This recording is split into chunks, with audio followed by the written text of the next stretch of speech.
In July of 2019, I made a simple indie game for a game jam and released a video about it. It got bigger than I had ever imagined. Let me provide some context. In summer of 2019, I joined the 8x8 game jam, which was hosted by Super Gamers Games, or SGG for short. The challenge behind the jam was to make a game where all sprites were 8 pixels by 8 pixels or less.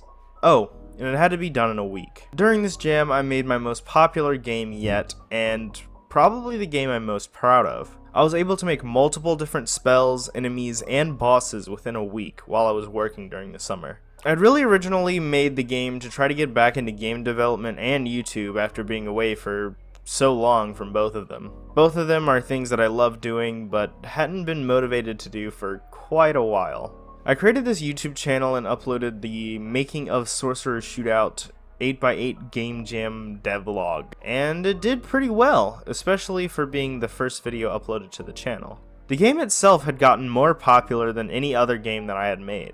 It reached 50 downloads within 1 week, and on top of that, there were videos on YouTube of people playing the game. Months after the video was released, in February of 2020, the video suddenly got a huge boost in views. Before I knew it, I had reached 200 subscribers, then 500, then 1,000, then 2,000. I thought I had peaked when I reached 200 subscribers and the hype was gonna die down. Boy, was I wrong. The video currently sits over 200,000 views, and the channel is about at 8,000 subscribers now. When I realized the video was getting a lot of traction, I did what's called a pro gamer move, and started making a remake of the game and uploading the devlogs to YouTube. These videos became my second most viewed videos on my channel. My sub count soared, and I thought, this is it. This is my big break, where I become a big, successful game development YouTuber. I had gotten approved for monetization, I passed 5,000 subscribers, but something was wrong. I wasn't happy making the game. I had scoped the game too big, and because of the large influx of followers, I felt like I had to make it perfect. So, at the time, my naive mind thought that it might be better to not make the game at all. Of course, that was stupid, because I disappointed more people by canceling the game than I would have if it wasn't perfect, but, you know, these are just the type of things you tell yourself and stress about. It was especially stupid for me to think that way when the game was actually pretty good. Even now, I'm proud of it, and I actually plan on using it to build onto for the new version of the game. Basically, I missed out on a big chance to become a successful YouTuber, and my channel is kind of dying compared to my numbers before when all that was happening. But still, it's more than I had before my channel blew up, so I'm trying to stay positive and motivated. Enough about background of the game, let's get into the actual game. Pre-production of the game. I created this mini game design document to lay out the game from start to finish, as well as some goals and ideals for it. There's also a roadmap of the entire project, which will probably get updated later in development.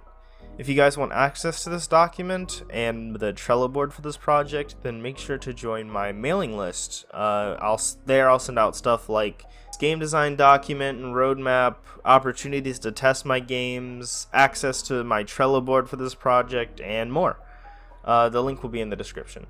I'm pretty new to mailing lists, so I'll probably still be experimenting with what works and what doesn't, but I plan on releasing an email weekly or bi-weekly.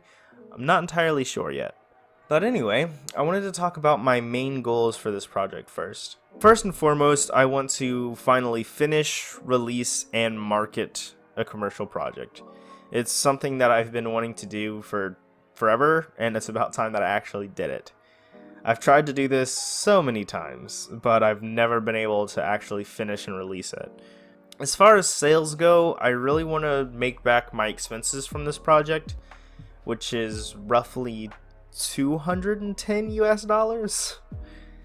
This includes music, voice acting, the Steam listing fee. I was originally thinking about adding the price of the game engine to those expenses, because when I bought the engine, I had my full intentions to make my money back from it through selling my games. But I decided against putting that into my expenses because A, I bought the engine like 2 years ago, and B, I've already made my money back from a mixture of donations from itch.io and YouTube ad revenue. The last goal I have for the project is to release it in March of 2021. This will give me around 4 to 5 months to make, market, and release the game. I think this is a reasonable amount of time to make the game while also being short enough so it's not going to cost me my entire life to make it. My ideals for the project are a little different. These are more internal and they're more like guidelines to follow when I'm regarding the game design and development of the project. The main one is to make sure that I don't overscope or let scope creep happen. These are problems that I run into with basically every single one of my games. Either the project will get too big or out of hand with too many features, or at the beginning of the project I just bite off more than I can chew. That's one of the reasons that I laid out a complete roadmap and game design document from the beginning to the end of the project. Theoretically, hopefully, everything will stay on track and I won't get out of hand. The next two ideals tie into that theme, so I don't go overboard on anything. I plan on having 3 areas and 4 bosses. No more, no less. I think this is what I can handle, and I can handle well for the time that I've given myself, and also give a reasonable amount of content. The final ideal of the project is to make sure that each and every enemy is unique and not just reskins that do slightly more damage. But with most of that pre-production stuff out of the way, let's see what I have of the actual game so far. If you watch my previous devlog series on this game, it's essentially the same thing, so I won't put too much emphasis on it. Essentially, enemies will spawn randomly, and killing them fills up energy for this obelisk thing, which will activate the next wave and spawn a food item that heals the player, as well as a spell tome or scroll that will give the player a new spell. A key difference in the combat between this version and the old version is the fact that the player has primary and secondary spells. The secondary spells are essentially, normally, more powerful spells with a longer cooldown to use than primaries. This won't always be the case, however, as some secondaries will do things like give the player a dodge roll or freeze a monster in place. Speaking of spells though, I have 2 primary spells and 2 secondaries at the moment.